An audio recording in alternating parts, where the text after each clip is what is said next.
Pilih webinar untuk edisi hari Kamis untuk mengakhiri pekan ini ya, karena besok libur, bersama kami tim riset Philips Sekuritas Indonesia.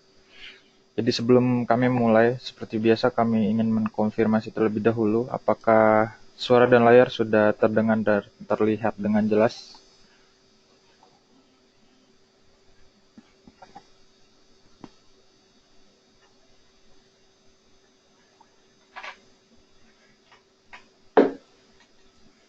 Oke, nampaknya sudah bagus suara dan layarnya.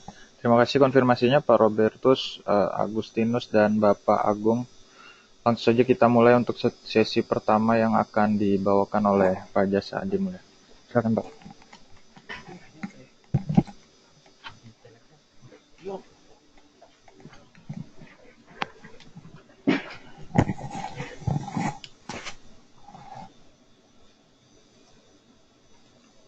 Ya, baik. Selamat pagi.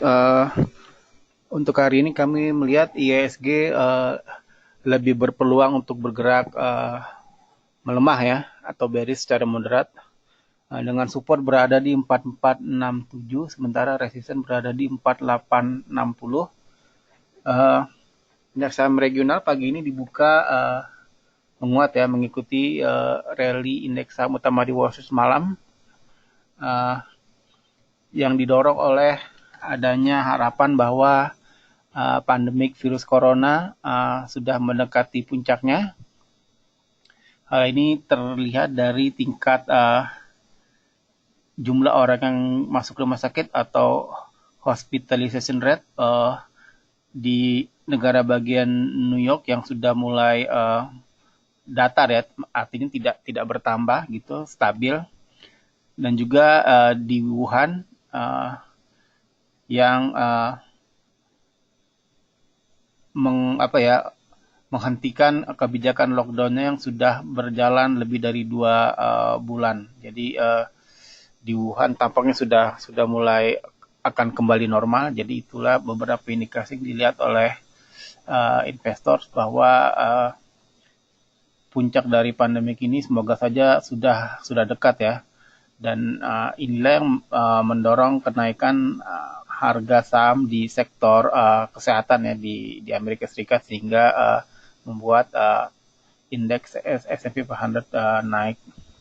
Selain itu juga ada ekspektasi bahwa pemerintah di banyak negara akan kembali meluncurkan paket baru stimulus ya. Seperti kita tahu, pemerintahan Presiden Trump minggu ini telah meminta lagi kepada legislatif dana tambahan sebesar 250 miliar dolar dalam bentuk pinjaman untuk usaha kecil. Namun ini memang tampaknya usaha ini akan terganjal karena Partai Demokrat mengatakan mereka akan setuju dengan usulan itu hanya jika dibarengi dengan bantuan dalam jumlah yang sama bagi sektor kesehatan, dalam hal ini rumah sakit, dan juga bagi pemerintah daerah. Dari sisi makroekonomi untuk hari ini investor menantikan keputusan kebijakan suku bunga acuan dari Bank of Korea, dan juga nanti malam rilis data inisial jobless claims atau jumlah orang yang pertama kali mengajukan tunjangan pengangguran di Amerika Serikat untuk minggu yang berakhir pada 3 April atau minggu lalu. Diperkirakan memang ada sekitar lebih dari 5 juta orang yang mengajukan tunjangan pengangguran. Jadi ini yang data yang ditunggu-tunggu oleh investor untuk hari ini. Kita ke market news.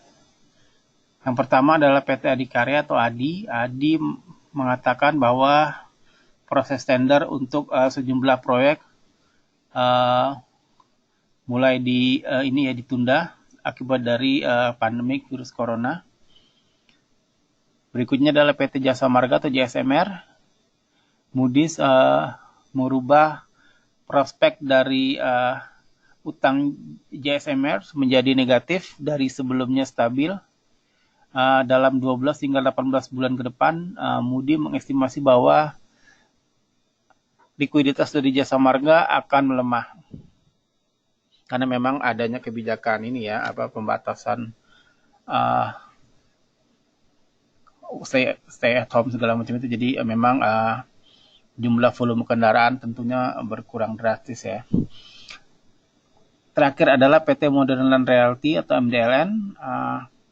Moody's mendowngrade uh, utang dari PT Modern Land Realty atau MDLN menjadi B3 dari sebelumnya B2 dengan outlook juga berubah ya, menjadi negatif dari sebelumnya stabil.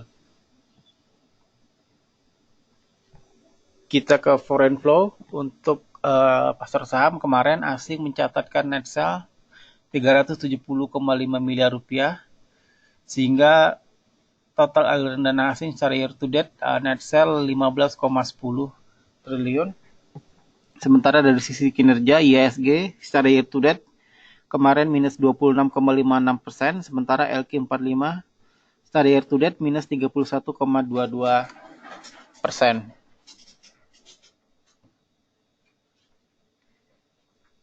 Itu saja, saya kembalikan ke Ican.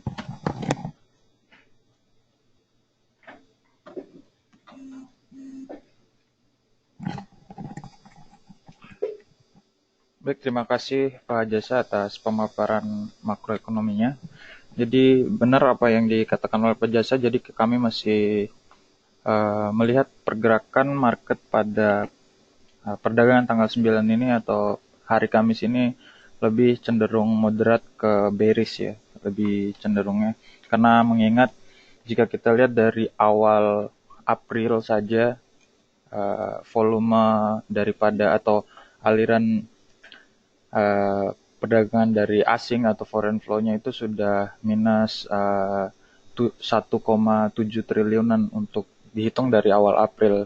Sedangkan secara year to date sudah minus 15 triliunan dari dari view asingnya sendiri. Dan kalau kita lihat asing lebih perdagangan kemarin itu asing mencatatkan net buy terbanyak itu di Astra International sebesar 32,45, namun masih mencatatkan kumulatif net sale ya sebesar 370,5 yang kalau di PPT bisa dilihat pada layar. Itu terbesar di BBRI sebesar 241 ya. Ini antara asing ingin masuk di harga yang lebih murah antara itu atau asing keluar untuk mengamankan dananya untuk sementara waktu atau masuk ke market yang lebih menarik. Karena kalau kita lihat anomali di IHSG terjadi beberapa hari ini ketika regional sudah bergerak menghijau.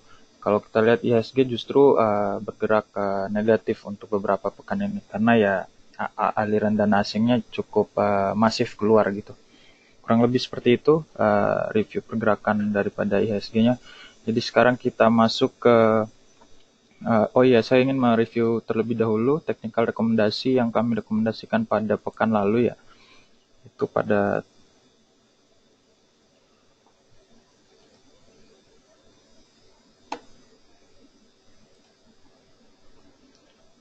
pekan lalu tanggal 1 awal April kami merekomendasikan MNC, LPKR, dan Wika. Jadi kita akan review satu-satu pergerakan secara sepekan bagaimana. Kalau kita lihat MNC terlebih dahulu, kami merekomendasikan trade buy di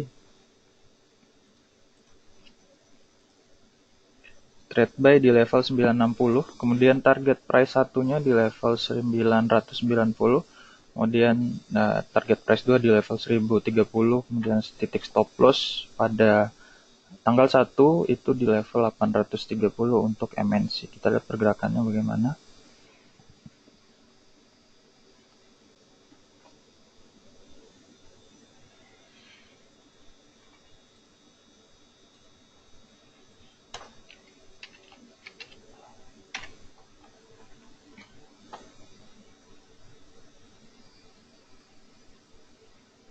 Pada tanggal 1 memang kalau kita lihat dari sisi candlestick di sini ditutup doji candle namun tidak tidak terdapat transaksi perdagangan yang cukup signifikan di tanggal 1, sehingga target price pertama dan target price kedua kita tidak dapat tercapai pada tanggal tersebut. Jadi untuk Bapak Ibu yang sudah masuk di MNC sejak daripada tanggal 1, sebenarnya target price yang pertama dan kedua itu tercapai di hari setelah kami rekomendasikan, yaitu tanggal 2 Aprilnya. Perdagangan tanggal 2 April itu sampai membreakout daripada MA20 kalau kita lihat. Dan sekarang perdagangan terakhir untuk MNC itu di harga 1030-an. Dan jika Bapak Ibu yang sudah masuk sejak tanggal 1, boleh direalisasikan keuntungannya dulu di level 1030 ini. Karena kecenderungan market yang seperti ini, yang atau volatilitasnya tinggi untuk MNC.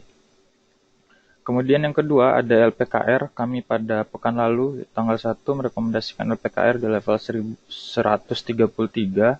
Kemudian target price pertama di 140. Kita lihat pergerakan daripada LPKR selama sepekan. Tanggal 1 ditutup memang ditutup di teritori hijau ya, sempat tertinggi di level 138, namun target price pertama kita belum tercapai untuk pada saat tanggal 1 yang kami rekomendasikan. Target price 1 dan target price 2 kita tercapai justru di tanggal 2 dan tanggal 6 jika Bapak Ibu sudah membeli daripada saham LPKR ini. Dan perdagangan terakhir diperdagangkan di level 142.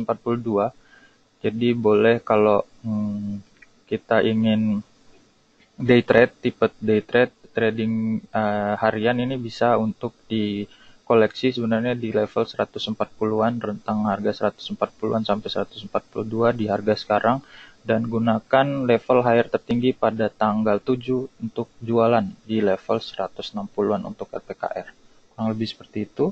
Kemudian yang terakhir pada tanggal 1 kemarin kami merekomendasikan Wika di level 835, kemudian target price 1 di level 925. Kita lihat Wika bagaimana pergerakannya selama sepekan. Pada tanggal 1 tidak mampu mencatatkan kenaikan karena penurunan, justru mencatatkan di teritori negatif kalau kita lihat Wijaya Karya. Nah, secara opening di 840 ini, level 840 di tanggal 1, namun ditutup di level 835. Jadi target price 1 dan target price 2 kita belum tercapai. Justru ketika kami rekomendasikan pada tanggal 1, sebenarnya target price 1 dan target price 2 kita itu tercapai di tanggal 3 dan tanggal 4. Kalau kita lihat ada tanggal 4, mayoritas beberapa saham konstruksi, saham memang mencatatkan kenaikan semua ya. Sempat juga auto reject atas kalau kita lihat beberapa hari lalu di beberapa saham karya ini, seperti Wijaya Karya, PTPP, dan beberapa saham lainnya. Ini sudah tercapai di level target price 2 malahan. Kalau kita lihat di sini, target price satunya 925, target price 2 di 1025 sudah tercapai. Dan sekarang masih menguji Bollinger Band atas itu di level 1135, namun akan ada penurunan lanjutan kalau saya lihat untuk Wijaya Karya. Boleh wait and see terlebih dahulu jika Bapak Ibu yang ingin masuk. Jika Bapak Ibu yang sudah memiliki saham ini, boleh direalisasikan dulu keuntungannya karena cukup riskan pergerakannya dengan volume-volume yang cukup tebal untuk penurunan pada pagi hari ini. Kurang lebih seperti itu untuk technical rekomendasi reviewnya. Jadi kita beralih ke sesi Q&A langsung. Untuk Bapak Ibu yang ingin bertanya, itu silakan menuliskan di kolom question box yang telah tersedia. Terima kasih.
Baik, kita masuk ke sesi Q&A langsung saja tanpa menunggu lama. Ini ada pertanyaan pertama dari Bapak Hendrali Kurniawan yang menanyakan main Asri dan Sril.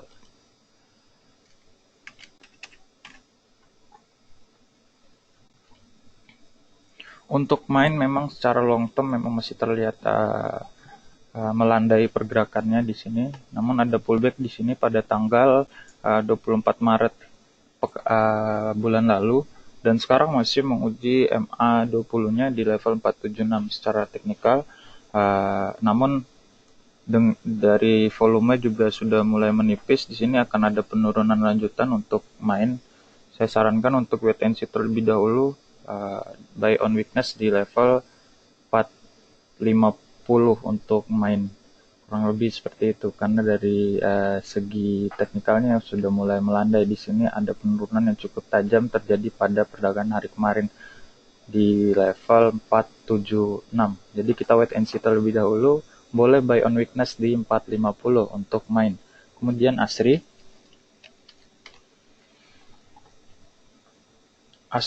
nampaknya senada dengan pergerakan daripada main, menguji MA20 juga di level 117.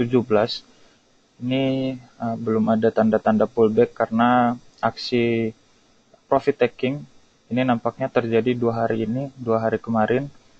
Jadi pada tanggal 8 dan tanggal 7 itu mengindikasikan aksi profit taking yang terjadi atau orang-orang pada realisasikan keuntungan yang kalau kita lihat tanggal 6 itu memang kenaikan yang cukup tinggi di Alam Sutra Realty ini. Jadi wajar saja 2 hari ini mengalami penurunan di tengah pasar volatilitas pasar yang cukup tinggi juga di perdagangan beberapa hari ini untuk Alam Sutra. Jadi saya merekomendasikan wait and see terlebih dahulu di swing high yang terjadi. Namun alangkah baiknya kita lebih tunggu di bawah ya di level 115-an atau 110 sampai 115 untuk Asri. Untuk Asrinya kurang lebih seperti itu Pak Hendrali. Kemudian Sril.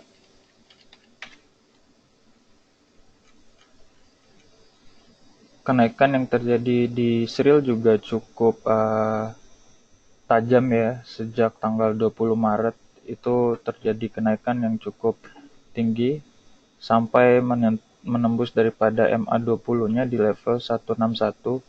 Kita boleh cicil beli di level 150 hingga 152 untuk Sril.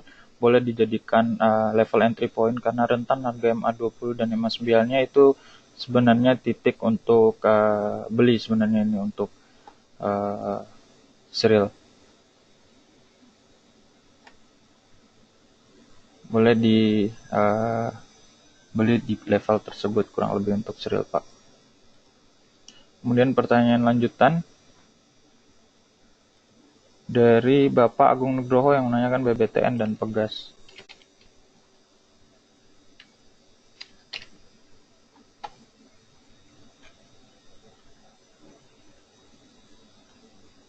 Untuk BBTN, pergerakannya masih bergerak di rentan harga MA9 dan MA20 atau Bollinger Band tengahnya ya. Ini pergerakan 940. Saya sarankan buy on breakout saja untuk BBTN karena masih ada ketidakpastian antara pergerakan dari untuk menembus daripada MA20 apakah membreakdown daripada MA9. Boleh dilihat pada layar juga itu masih akan ada sideways atau pergerakan yang cukup stagnan di pergerakan pada hari ini.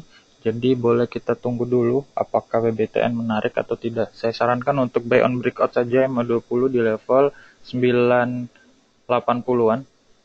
Jika menembus dari titik 980-an itu boleh dibelilah untuk BBTN. Kurang lebih seperti itu Pak Agung Nugroho. Kemudian untuk pegasnya, kalau pegasnya boleh kita hold terlebih dahulu. Jika Bapak Agung sudah punya saham pegasnya, kita hold saja di level sekarang 855.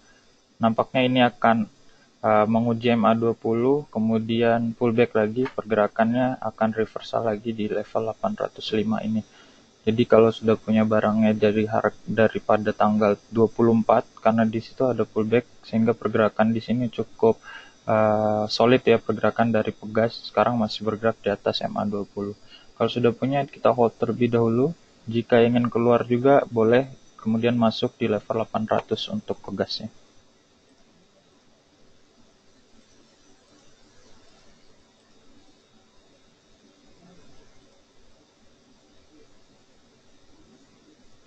Pertanyaan dari Bapak atau Ibu Nur Cahyana Eko yang menanyakan sudah punya barang Unilever dan ICBP, target price di berapa Unilever dan ICBP.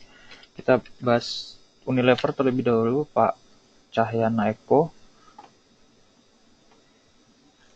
Untuk target price, jika dilihat daripada harga pada hari ini di level 7.125, kita jadikan target price itu di level higher pada tanggal 7, boleh Pak, di level 7.600. Itu kita buat target price di level tersebut, karena jika kita tarik garis juga, itu sejajar dengan higher yang terjadi pada beberapa bulan lalu di bulan Maret ya, di tanggal 13 itu sejajar karena ada kayak membentuk lembah gitu. Jika dalam sisi teknikal itu disebut higher high ya. Jadi kalau sudah di level tersebut boleh kita jual terlebih dahulu untuk Unilevernya, karena di harga 7125 ini udah cukup tinggi ya pergerakannya jika dilihat daripada tanggal 20 Maretan.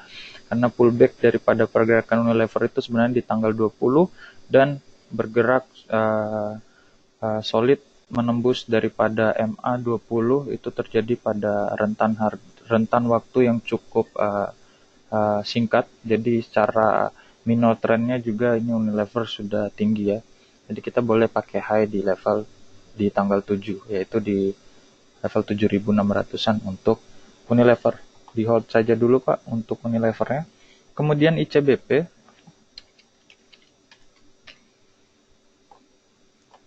Kemudian ICBP saya sarankan target price kita pakai target price untuk MA20 saja ya, karena di sini ada hampir membentuk Marubozu bearish kalau secara candle, karena Marubozu itu ketika Marubozu bearish itu kekuatan daripada aksi jual pada perdagangan yang hari itu sangat kuat. Jadi akan ada penguatan lanjutan kurang lebih untuk pergerakan daripada ICBP. Kalau kita lihat di sini hampir tidak ada lower ya, hampir tidak ada shadow atau ekor di candlestick daripada ICBP. Jadi penurunan lanjutan mungkin akan terjadi pasca pembukaan. Dibuka naik memang ini, kita boleh gunakan level MA20 sampai dengan rentan harga 10.000 itu sebagai target price, kurang lebih seperti itu Pak Cahaya.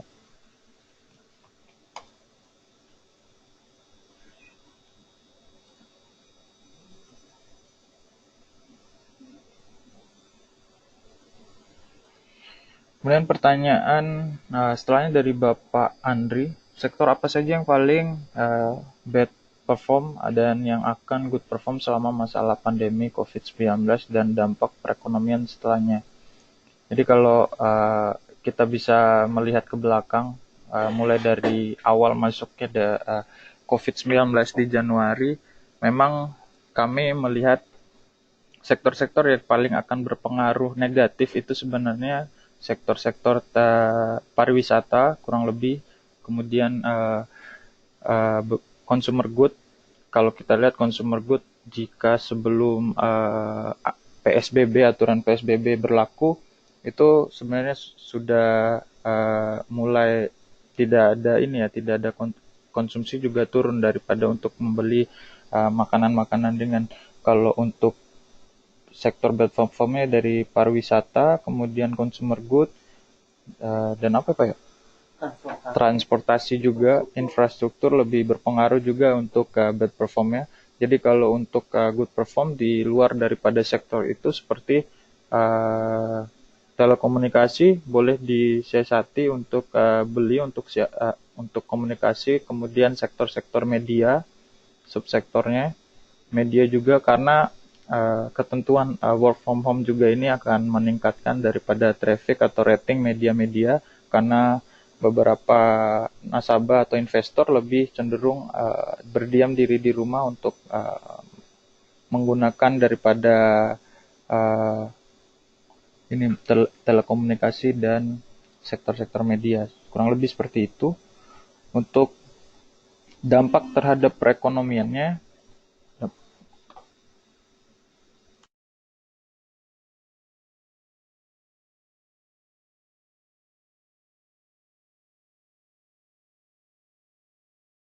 Berarti nggak nyampe resesi. tapi kurang lebih dampak dari perekonomian secara tahunan ini mungkin akan lebih turun, tidak nyampe di level 5% Pak Jas ya. Tidak nyampe ke level 5% karena uh, tidak hanya Indonesia, secara global juga mengalami penurunan dampak dari pandemi yang berlaku di beberapa negara ini. Namun tidak akan sampai resesi, Pak. Indonesia. Tidak akan sampai resesi untuk Indonesianya, mengingat stimulus-stimulus yang telah diberlakukan oleh pemerintah bersama dengan Bank Indonesia dan kementerian-kementerian terkait. Kalau kita lihat itu sudah menunjukkan aksi kesiapan daripada kita untuk melawan daripada pandemik yang berjalan ini. Kurang lebih seperti itu, Pak Andri.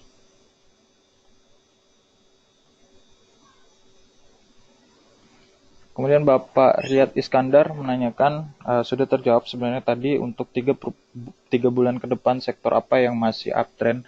Jadi kita melihat pengaruh daripada COVID-19 ini juga, kita tidak bisa melihat bagaimana tingkat penyebaran yang akan terjadi, kapan peaknya daripada ini COVID ini ya, penyebaran daripada penyakit ini. Jadi kalau kita lihat sektor-sektornya tadi, kita boleh siasati sebenarnya sektor telekomunikasi, sektor media, di luar sektor traveling juga kita boleh ambil dua sektor ini. Kemudian sektor-sektor kesehatan juga kita boleh lihat seperti KLBF yang apa kemarin Pak beritanya? Jual multivitamin itu mungkin kecenderungan akan diperhatikan beberapa sektor itu, 3 sektor itu, media, telekomunikasi, dan kesehatan, kurang lebih seperti itu, Pak Riyad.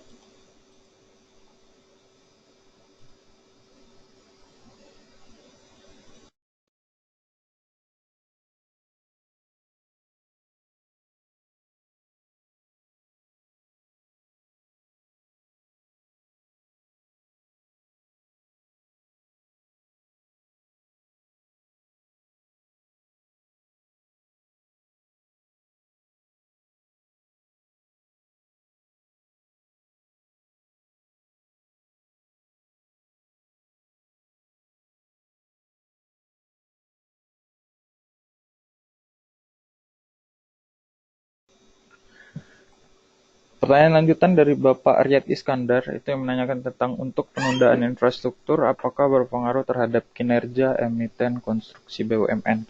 Jadi kurang lebih penundaan daripada pengerjaan infrastruktur itu tergantung dari perolehan kontrak baru yang diraih oleh beberapa emiten konstruksi ya.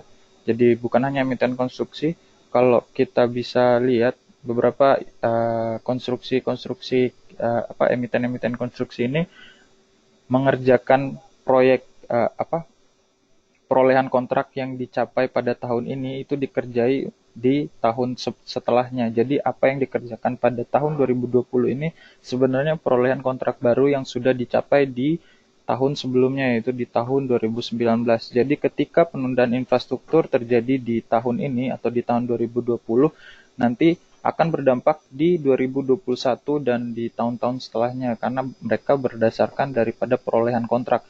Jadi pertanyaan untuk penundaan infrastruktur ini ya benar berpengaruh terhadap kinerja emiten.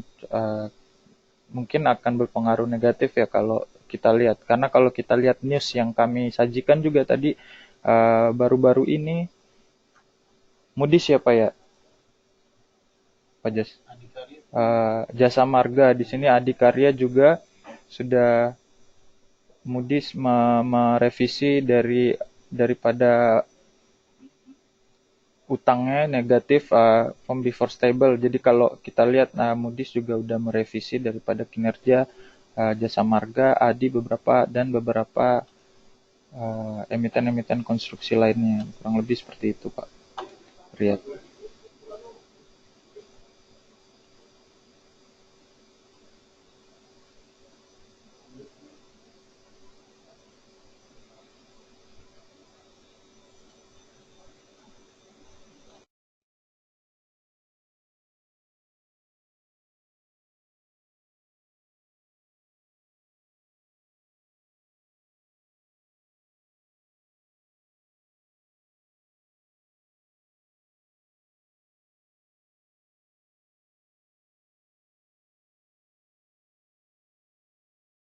Bapak Antoni Tarigan menanyakan tentang ICBP, Telkom, dan WG untuk perdagangan pada pagi hari ini.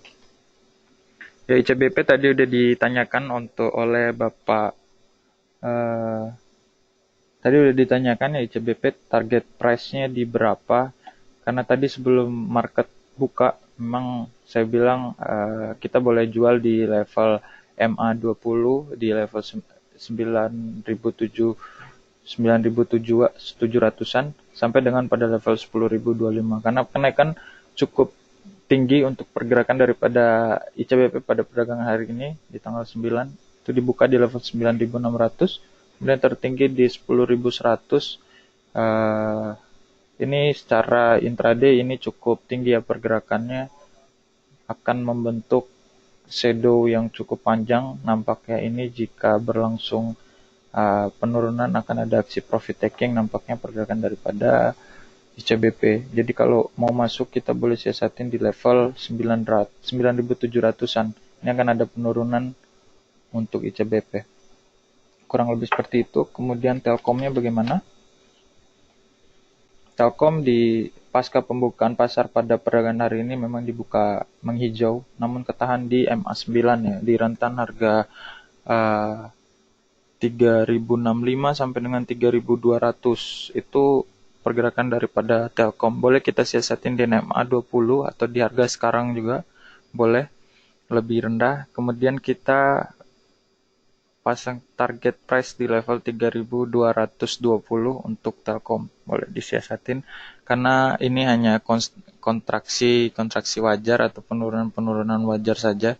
Karena kalau kita lihat pergerakannya juga pullbacknya sebelum tanggal ini di tanggal pekan lalu itu kenaikannya cukup tinggi juga. Kalau kita lihat tanggal 26 Maret juga kenaikan yang cukup tinggi sampai dengan menembus daripada MA20 dan sekarang masih bergerak di level 3.140 untuk Telkom ya. Kemudian WG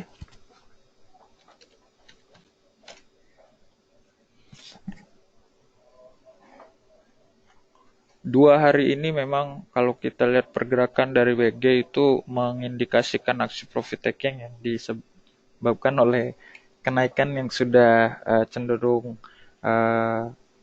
berhenti. Karena kalau kita lihat di 2 hari sebelum ini itu pergerakannya sudah menembus daripada Bollinger Band atasnya juga. Dan kalau kita lihat antara pergerakan Bollinger atas dan Bollinger bawah sudah mulai menyempit atau mulai stagnan di sini, akan ada penurunan lanjutan yang terbentuk di saham Wijaya Karya Bangunan Gedung ini. Boleh kita tunggu saja karena mungkin daripada pergerakan candlestick ini masih bergerak di atas MA20 harian. Jadi kita boleh cicil masuk di level 170 kalau mau masuk di Wijaya Karya Bangunan Gedung ini atau WG. Kurang lebih seperti itu Bapak Antoni atas pertanyaannya. Kemudian Ibu Evelyn, Bapak atau Ibu Evelyn Giok menanyakan tentang BMRI gimana. BMRI pasca dari pembukaan pasar hari ini memang dibuka menghijau tipis ya di level 4.840. Sekarang pergerakannya tadi sempat dibuka di level 4.800, sekarang sudah naik 3 tick ya. Sempat tertinggi di 4.900-an untuk perdagangan BMRI. Namun di sini agak terbatas ya pergerakannya, akan ada penurunan di sini nampaknya untuk pergerakan daripada saham BMRI Saya sarankan untuk wait and see terlebih dahulu di higher low yang telah terbentuk. Maksud saya lower low yang telah terbentuk di level 4.390-an untuk mau masuk. Jadi kalau Bapak atau Ibu Evelyn sudah punya, boleh direalisasikan dulu keuntungannya di harga 4.900-an atau MA20 daripada BMRI-nya itu, kurang lebih seperti itu.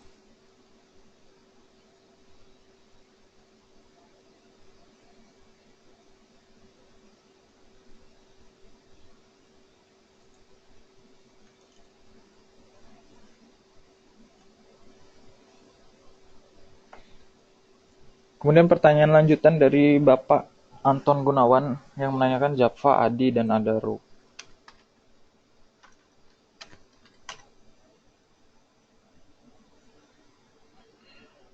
Kita lihat dari pergerakan dari Java 3 hari ini mematahkan daripada kenaikan yang terjadi 3 hari yang lalu juga. Kalau kita lihat pergerakannya tidak mampu bertahan di atas level 1000. Kalau kita lihat pergerakan dari Java, saya sarankan untuk wait and see terlebih dahulu, bahkan kita menunggu cukup rendah lagi di level 700-an. Ini nampaknya untuk Java akan ada penurunan lanjutan untuk pergerakan daripada Java. Kalau kita lihat secara teknikal juga, jika tidak mampu memberikan kenaikan yang cukup signifikan atau menembus daripada MA20-nya, ini cukup kurang menarik ya untuk pergerakan daripada Java ini.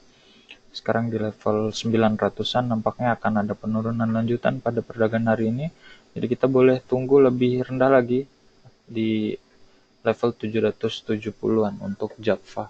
Karena memang kalau dilihat dari indikator teknikalnya juga, dari level titik Bollinger Band-nya juga ini sudah mulai menyempit ya, atau melandai kalau kita lihat di sini.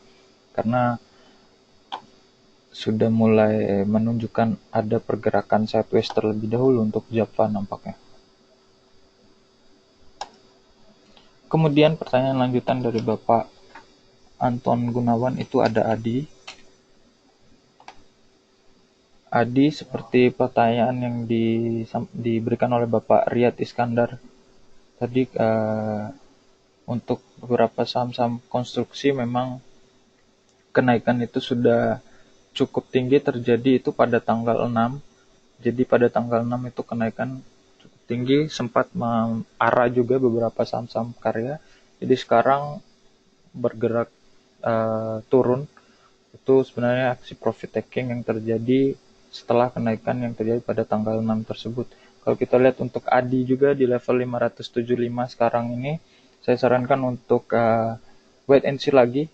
Itu jadikan level MA9, rentan MA9 dan MA20 ini sebagai rentan beli ya di level 510-an. Kita boleh beli di level 510. Apakah mampu untuk sesi 1 ini menembus di level 550. Jadi kita lebih sarankan untuk wait and see terlebih dahulu untuk pergerakan daripada ADI-nya. Kemudian Bapak Anton Gunawan menanyakan Adaro. Jadi untuk Adaro Energi di perdagangan pada hari ini dibuka menghijau, cukup tebal juga, ini cukup tinggi ya. Jadi opening di level 1000-an, 1015, kemudian tertinggi di 1080. Sebenarnya ini open gap down kalau kita bisa lihat untuk Adaro, dan bergerak menutup daripada gap yang terjadi juga. Karena penutupan pada perdagangan kemarin, ini Marubozu candle juga, penurunan yang terjadi pada perdagangan hari kemarin itu di level 1065. Jadi perdagangan pada hari ini dibuka melemah, dibuka di harga lebih bawah lagi, itu disebut gap down untuk Adaro. Jadi untuk masuk di harga sekarang boleh, jika ingin intraday kita pakai target price di level MA50 dari 1100 boleh untuk Adaro. Nah, lebih seperti itu Bapak Anton.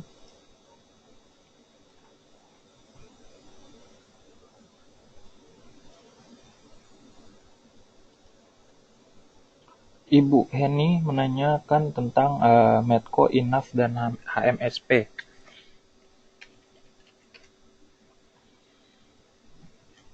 Untuk Medco nampaknya belum ada pergerakan yang cukup signifikan untuk beberapa hari ini.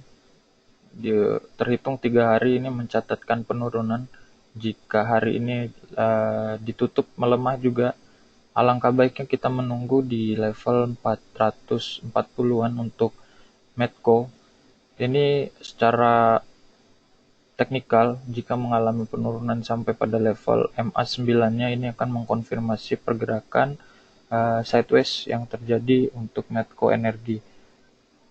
Jadi boleh wait and see terlebih dahulu. Alangkah baiknya kita menunggu lebih bawah lagi di tengah volatilitas pasar yang seperti ini. Alangkah lebih baik kita tunggu di 410-an untuk Medco. Jadi jika Bapak Ibu yang sudah punya memegang Medco dari tanggal 23 Maretan, karena terjadi pullback di tanggal segitu, kalau udah mulai masuk di level segitu, boleh kita realisasikan dulu keuntungannya. Kurang lebih seperti itu, Ibu Yani. Kemudian enough.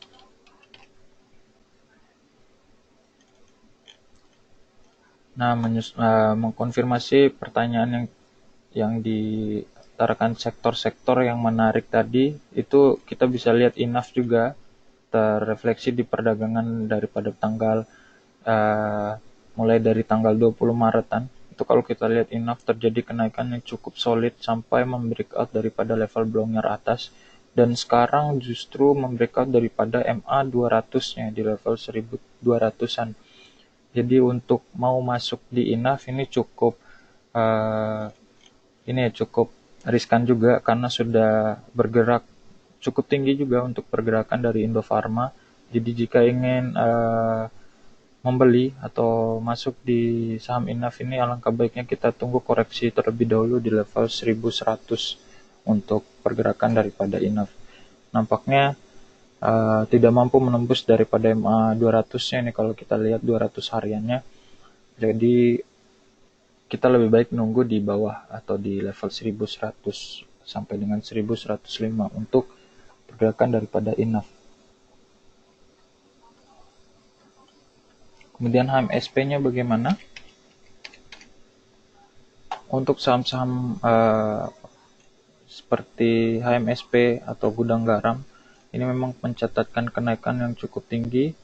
Itu 2 pekan lalu kalau kita lihat. Dan kalau kita menggambar trendline menggunakan garis yang tersedia di platform Poems, itu kalau kita lihat dia sudah breakdown daripada pergerakan trendline yang sudah kita buat sekarang di level 1550-an. Ini akan ada penurunan lanjutan, karena kalau kita lihat 3 hari ini mematahkan perdagangan yang terbentuk di 2 hari perdagangan pekan lalu atau di tanggal 6 dan tanggal 5 ya kalau kita lihat. Jadi akan ada penurunan lanjutan untuk KMSP. Alangkah baiknya kita tunggu di level bawah atau di level lower low ini yang terbentuk pada tanggal 2, itu di harga 1430 hingga 1450-an untuk HMSP. Jadi untuk masuk kita wait and see terlebih dahulu, kurang lebih seperti itu. Kemudian Ibu Alif Arsianti menanyakan AALI, LSIP, Medco. Tadi Medco-nya udah, kita akan bahas AALI dan LSIP-nya. Untuk AALI tidak cukup menarik pergerakannya, karena kalau kita lihat secara teknikal juga, untuk dari segi stokastik RSI-nya juga masih bergerak di atas garis wajar atau oversold ya di sini. Jadi tidak ada akan ada penurunan lanjutan, karena 2 hari perdagangan ini nampaknya akan berpeluang menutup gap yang terjadi ya di tanggal 6 dan tanggal 7 kemarin, 2 hari kemarin. Namun boleh disiasatin untuk beli di level 5.790 untuk AALI, karena ketika di level gap itu sudah ketutup, ini akan berpotensi menguat kembali untuk pergerakan daripada AALI. Kemudian LSIP-nya,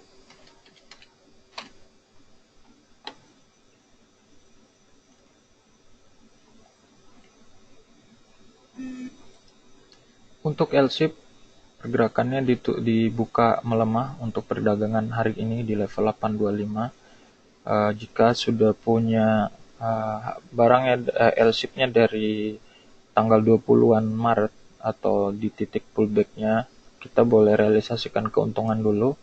Alangkah baiknya kita buy on breakdown di sini, karena breakdown daripada MA9 atau garis hijau pada layar itu boleh kita tunggu di level 750-an untuk L-shape. Di level 750-an boleh kita siasatin untuk beli di level 750-an, kurang lebih seperti itu.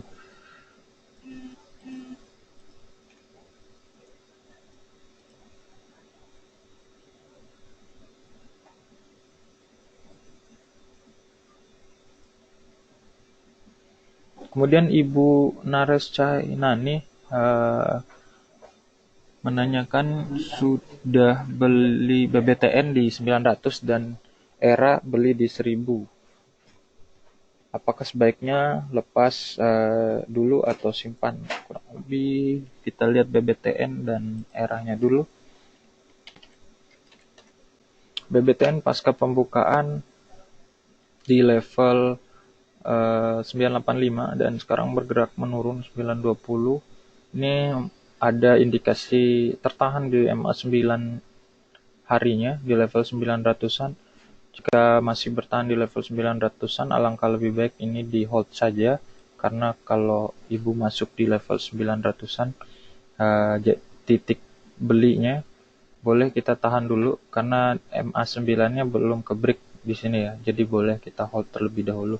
Karena kalau kita lihat dari MACD lainnya juga, ini masih bergerak jauh dari MACD histogram, jadi ada potensial upside-nya yang cukup lebar di sini untuk BBTN. Jadi di hold saja, nggak apa-apa untuk BBTN. Kemudian untuk ERA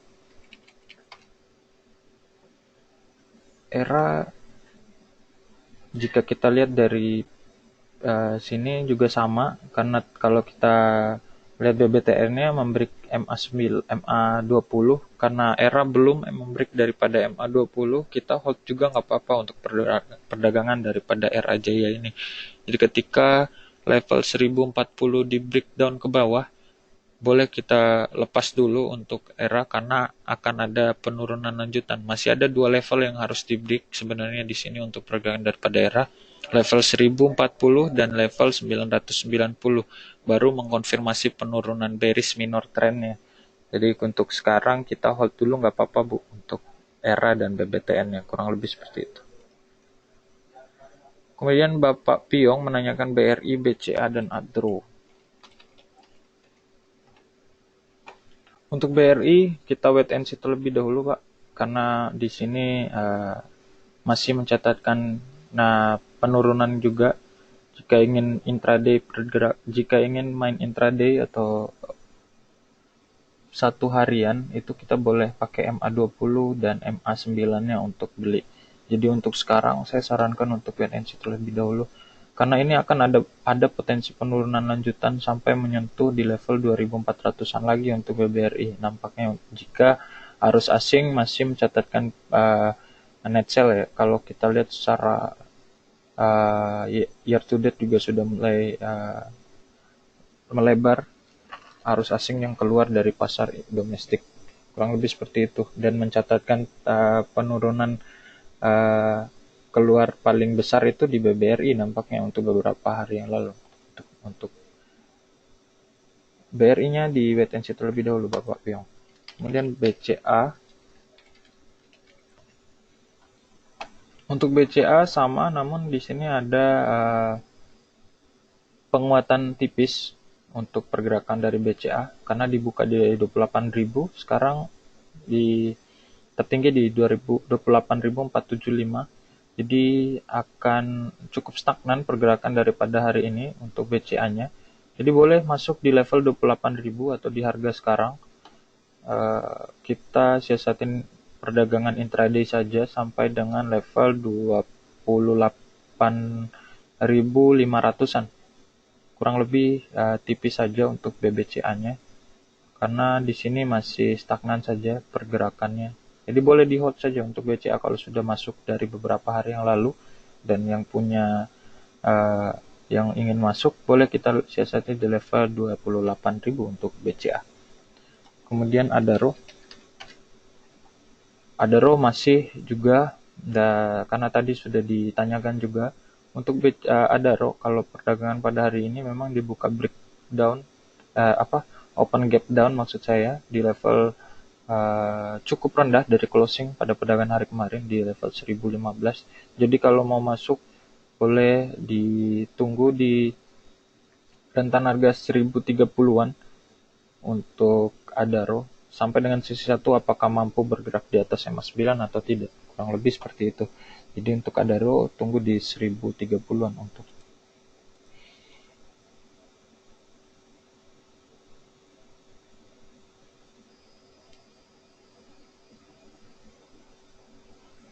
Ibu Emi menanyakan support and target price ERA, BRI, dan ISAT. Tadi ERA dan BRI-nya sudah, kita akan bahas ISAT ya Bu. Untuk ISAT, mengingat kenaikan yang cukup tinggi selama 3-4 pekan ini, terhitung dari tanggal 24 Maretan, itu kenaikan sudah membreakout daripada MA20, kita boleh, jika Ibu Emi sudah masuk beberapa hari yang lalu, itu kita boleh terhitung dari harga sekarang, di harga 1950, kita boleh jadikan target price itu di level 2100. Level 2000 juga nggak apa-apa untuk ISAT-nya. Kemudian level support kita pakai MA9-nya Bu, boleh di 1800-an untuk eranya. Untuk ISAT-nya maksud saya. Kurang lebih seperti itu.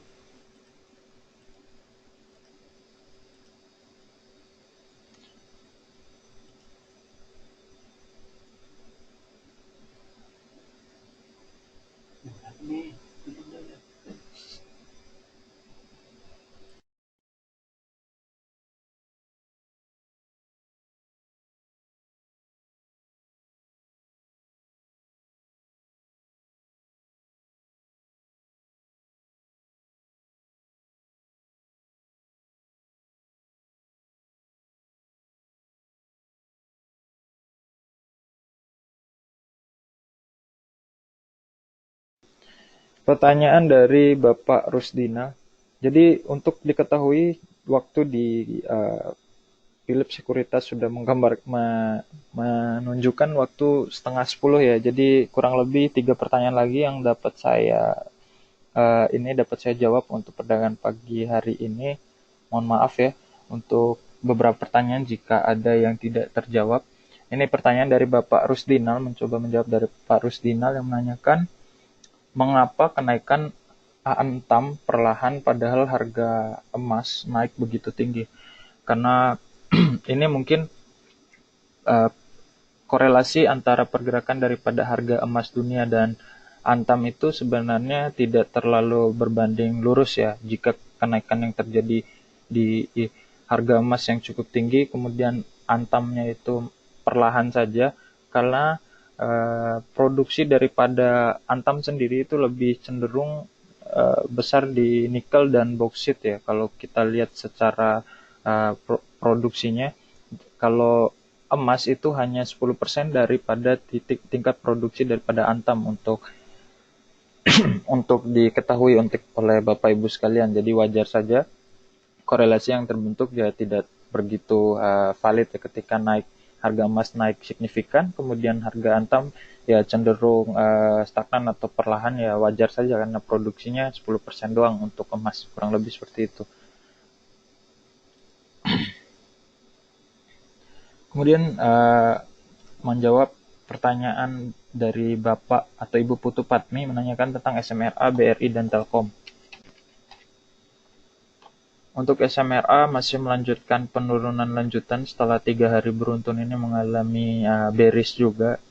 Ini masih belum mengkonfirmasi kenaikan setelah penurunan panjang yang terjadi untuk SMRA.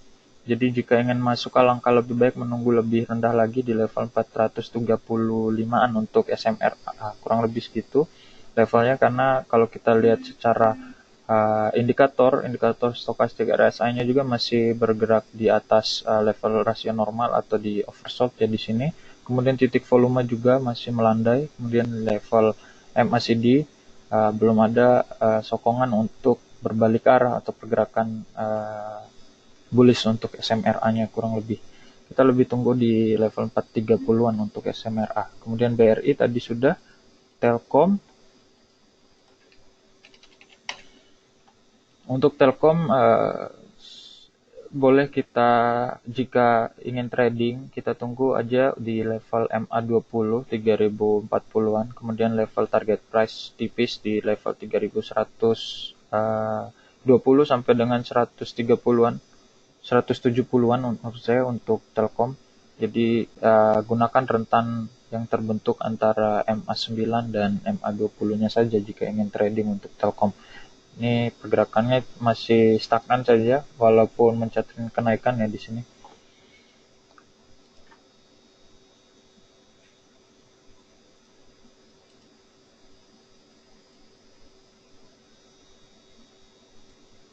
Kemudian pertanyaan terakhir, Markus G. Putirai menanyakan, selamat pagi, indeks tiba-tiba jatuh, kira-kira sedang take profit atau ada news?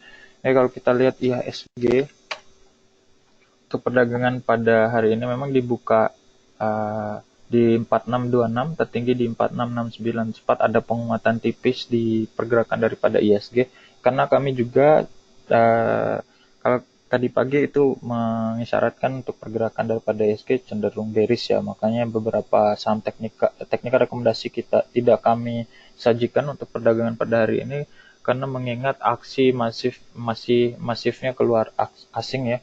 Foreign flow di pasar equity-nya sudah mencatatkan yang cukup lebar kemarin di 370 miliar, sehingga secara year to date juga sudah mulai mencatatkan level tinggi ya di 15 triliunan ya, karena kalau kita pasar sedang baik-baik saja, harusnya di rentan bulan Januari sampai April ini masih mencatatkan net buy kurang lebih untuk asingnya. Kalau kita lihat beberapa tahun yang sebelumnya, untuk perdagangan pada hari ini memang cenderung untuk masih bearish Pak untuk Bapak Markus Jiputirai. Jadi kalau ditanya taking profit atau ada news, ya kurang lebih ya newsnya masih seputar pandemi-pandemi juga Pak. Kemudian kalau aksi profit taking, ya profit takingnya yang dilakukan oleh asing sebenarnya, kurang lebih seperti itu. Karena prosentase kepemilikan di pasar saham kita lebih mayoritas dikuasain oleh asing. Kalau nggak salah, boleh dicek di KSEI, Kustodian Sentral. Ya, kita lihat asingnya berapa, kemudian lokalnya berapa, domestiknya berapa. Ketika asing keluar, jika asing lebih besar, ketika asing keluar akan berpengaruh signifikan terhadap perdagangan daripada IHSG. Kurang lebih seperti itu, Bapak Ibu sekalian. Jadi langsung saja kita sudahi saja untuk webinar untuk edisi hari ini. Mohon maaf jika belum bisa menjawab semua pertanyaan dari Bapak Ibu sekalian, karena untuk diingat lagi, per orang itu kami batasi untuk 3 pertanyaan saja. Jadi ketika Ibu menanyakan lebih dari 3, itu cenderungan beberapa orang di bawahnya tidak akan kebagian jawab untuk pertanyaannya. Kurang lebih seperti itu. Saya ucapkan mohon maaf ya. Jadi saya ucapkan terima kasih untuk partisipasi dan atensinya untuk pagi hari ini. Mohon maaf bila ada kekurangan atau kata-kata yang kurang berkenan. Selamat pagi dan salam cuan.